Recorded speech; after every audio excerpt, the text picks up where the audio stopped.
2024 में मैंने स्टार्ट की थी पब्लिक स्पीकिंग और मैं बोलती थी कुछ इस तरह। Social media is a powerful tool. It can reveal truth and empower voices, but it can also. और अब मैं बोलती हूँ कुछ इस तरह। There is no greater network than human heart. So let us pause, let us reflect, and let us reclaim what it truly means to be human. So hello everyone, welcome to the Valverse. In this video, I'm going to tell you why it is very important for you to be a public speaker in 2026. हम अक्सर सोचते हैं कि हम अभी ready नहीं हैं, हम इंट्रोवर्ट हैं और ये भी सोचते हैं कि अगर हम बोलेंगे भी तो कौन ही सुनेगा हमें। बट 2026 में आपको ये सोच बदलनी होगी और आज मैं आपके सामने कुछ ऐसी बातें शेयर करूंगी जो आपको मजबूर कर देगी 2026 में एक पब्लिक स्पीकर बनने के लिए। So keep watching.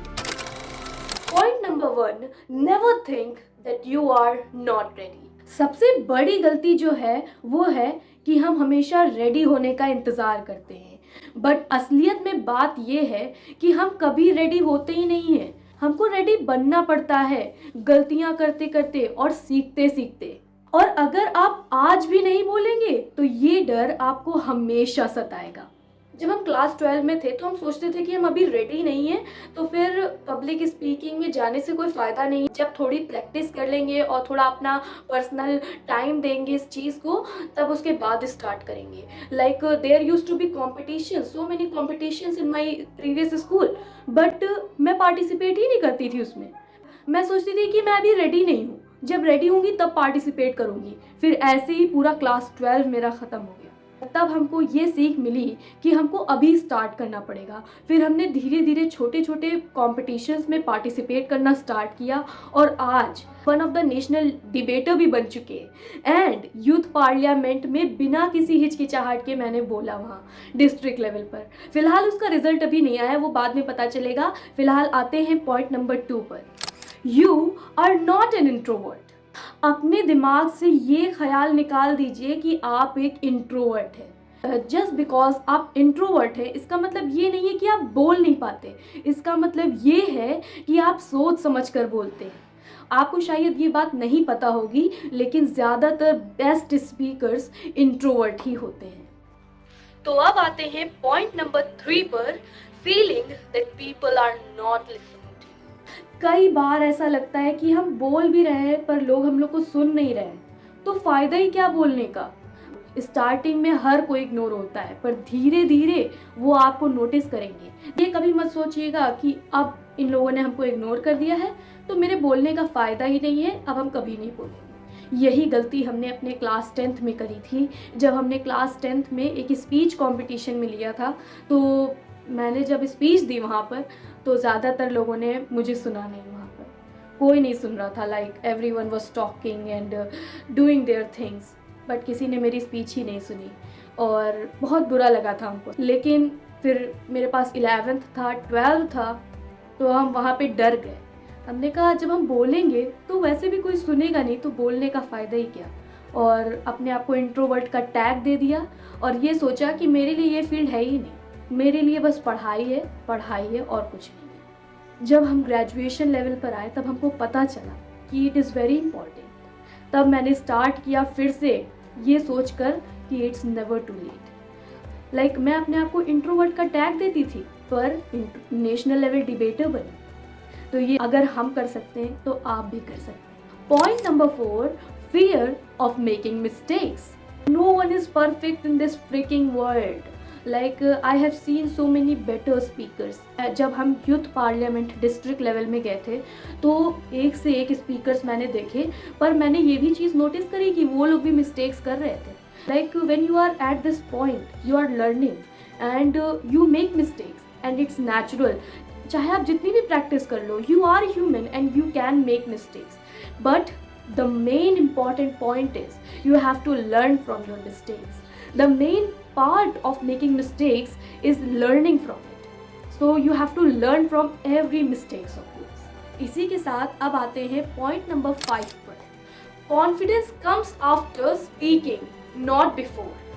बहुत सारे लोग होते हैं जो कहते हैं कि जब कॉन्फिडेंस आएगा तब बोलेंगे, बहुत सारे लोग नहीं, हम खुद उस कैटेगरी में हैं, कहते थे कि कॉन्फिडेंस आएगा तब बोलेंगे।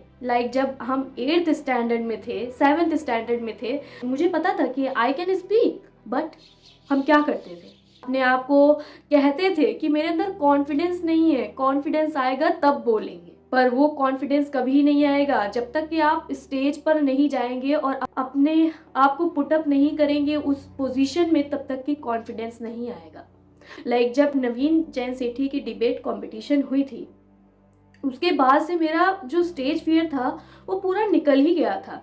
जब महमूदाबाद में गए थे, वो नर्वसनेस जो होती है वो तो एक नेचुरल सी बात है, वो तो होती है, बट जब यूथ पार्लियामेंट में गए तो बिल्कुल डर ही नहीं था, क्योंकि इतनी प्रैक्टिस कर चुके थे, ऊपर से इतना एक्सपीरियंस भी ले चुके थे। तो उस वक्त मेरे अंदर वो कॉन्फिडेंस आ गया था जो हमको हमेशा से चाहिए था। Point 6, start small but start today. अब बहुत लोग सोचते हैं कि कल से स्टार्ट करेंगे, परसों से स्टार्ट करेंगे, अगले महीने से स्टार्ट करेंगे, अगले साल से स्टार्ट करेंगे, पर ये वीडियो इसी साल के लिए, 2026 के लिए आपको इसी साल स्टार्ट करना पड़ेगा, इसी दिन स्टार्ट करना पड़ेगा। स्टार्ट स्मॉल, इससे मेरा ये मतलब है कि क्लास में बोलकर, क्लास में जब क्वेश्चंस पूछे जा रहे हो तो अपना हैंड रेज करिए। भले आपको उसका आंसर थोड़ा बहुत अनक्लियर हो आपके माइंड में, पर बोलिए। हम भी बहुत डरते थे क्लास में आंसर देने से, आंसर पता होता था तब भी नहीं बोल पाते थे, इतने बड़े लूजर थे। दूसरी बात ये है कि थोड़े बहुत स्टेज एक्सपीरियंसेस आपको होने चाहिए। अब वो कैसे होने चाहिए? अपने कॉलेज इवेंट्स में पार्टिसिपेट करिए, स्कूल इवेंट्स में पार्टिसिपेट करिए, चाहे वो ड्रामा हो, एक्टिंग हो, या फिर स्पीच हो, सिंगिंग हो, डांसिंग हो, कुछ भी हो, पार्टिसिपेट करिए। अगर आपके कॉलेज में ये सब कॉम्पिटिशन्स अभी फ़िलहाल नहीं हो रहे हैं तो बस धीरे धीरे स्टार्ट करिए कैमरा के सामने प्रैक्टिस करने की। एक पेपर लीजिए जिसमें आप अपनी 3 मिनट की स्पीच लिखिए, उसको फेशियल एक्सप्रेशन के साथ मिरर के सामने बोलिए, with hand movements, with your body language, and try to be confident as possible। तो वीडियो के एंड पर आ ही गए हैं हम लोग। तो अगर आप लोग चाहते हैं कि 2026 में आप एक पब्लिक स्पीकर बने, लोग आपकी बातें सुने, लोग आपकी प्रेजेंस फील करें, लोग आपका ऑरा फील करें, तो स्टार्ट कर दीजिए अभी से। And remember, it's never too late. अगर आप कॉलेज में हैं, स्कूल में हैं, पोस्ट ग्रेजुएट हैं, या फिर उससे भी ज़्यादा आपका पोस्ट ग्रेजुएट भी हो चुका है, स्टार्ट कर दीजिए। It's never too late. और हमेशा ये बात याद रखिएगा कि आप कम नहीं हैं, बस आपने खुद को मौका नहीं दिया है।